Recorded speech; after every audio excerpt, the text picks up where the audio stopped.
Salut à tous, je m'appelle Antoine Caron et je suis heureux de vous accueillir sur cette chaîne dédiée à la pêche. Ici, je partage des astuces sur la pêche, le choix des appâts et des leurres, et j'aide également les débutants. Abonnez-vous pour rester toujours au courant. Et maintenant, passons au sujet du jour. Bonjour à tous. Dans cette vidéo, je vais vous emmener à la découverte de la pêche en Haute-Corse.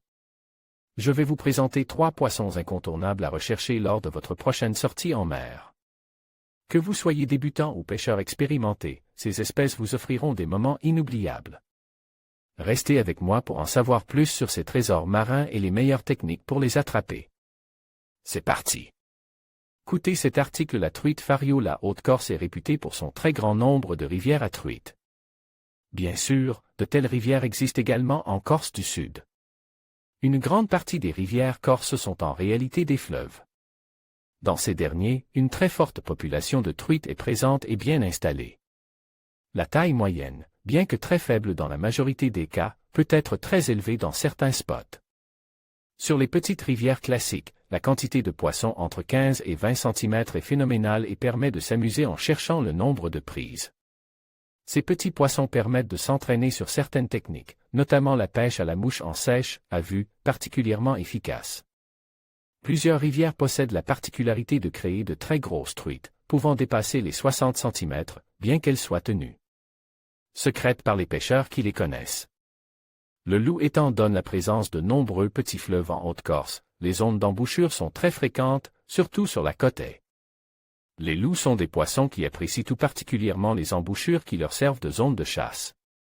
La Haute-Corse est une zone très poissonneuse qui ravira les pêcheurs qui souhaitent s'attaquer aux loups au leurre de surface. Près de ces embouchures, on retrouve également tassergales, liches et barracudas qui n'hésitent pas à se nourrir de loups. Les loups se tiennent donc souvent à l'abri au cours de la journée, sous un bateau ou près d'une digue, puis sortent la nuit pour chasser. Ils se nourrissent souvent de petits mulets et autres poissons fourrages qui viennent manger les débris apportés par le fleuve. On peut également retrouver des bancs de loups remontant ces petits fleuves jusqu'à vivre dans des eaux plus douces que salées, dans lesquelles ils s'adaptent et survivent parfaitement bien. Le barracuda est un des grands prédateurs les plus présents en Haute-Corse. On le retrouve majoritairement aux abords des ports, mais il est présent sur toute la côte. Bien que la taille moyenne des barracudas en Corse soit assez faible de manière générale, leur nombre est très important.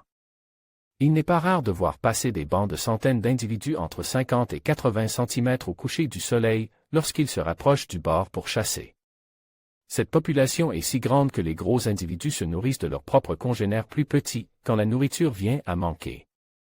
Cela donne lieu à des chasses visibles depuis le bord, très impressionnantes, dans lesquelles lancer un leurre est synonyme de touche. Très peu de poissons dépassent le mètre, bien qu'une petite population existe. En conclusion, la pêche en Haute-Corse offre une expérience unique et enrichissante pour les amateurs de nature et de gastronomie. En explorant les eaux cristallines de cette région, n'oubliez pas de rechercher les 3 poissons incontournables que nous avons évoqués, le thon, la dorade et le loup. Chacun d'eux apporte une saveur distincte et une histoire fascinante à votre aventure de pêche. Que vous soyez un pêcheur expérimenté ou un novice, ces espèces vous promettent des moments inoubliables. Alors, préparez votre matériel et partez à la découverte des trésors marins de la Haute-Corse.